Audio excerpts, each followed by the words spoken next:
Yeah, I think when you see corporate intelligence and in all its forms, and it can look very different depending on which organisation you're talking about, it tends to be quite bad at dealing with wicked problems. If you're familiar, wicked problems are ones that you don't even know if you've solved when you've solved them. So if you're trying to solve how do we deal with an ageing population in the UK, even if you came up with the answer right now, you don't know if that answer is correct for about 20 years, 50 years potentially. So wicked problems are very, very difficult to deal with. I was involved in a project where we were looking at some wicked problems across the UK. And I think one of the things that stuck out to me was that corporate intelligence tends not to have many answers when it comes to that. Corporate intelligence is great, typically, when you're trying to find who's stealing money out of the till, or trying to work out if a country is good to invest in, or open a factory in, or an outlet in. It's very good when it's working out a risk profile for an insurance company, that type of intelligence. What it's very poor at is, I want this problem to stop.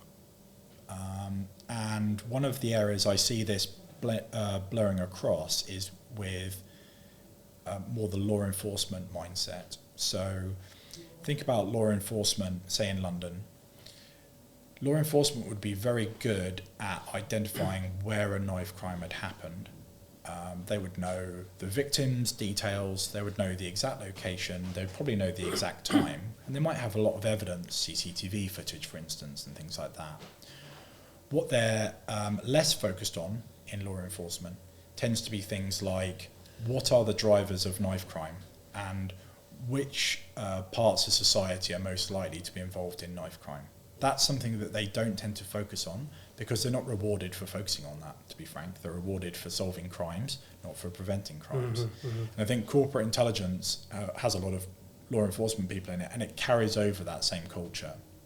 Military intelligence tends to have much more in common with things like counterterrorism. Not all military intelligence is about counterterrorism, but a lot of counterterrorism is done by military intelligence, if you like.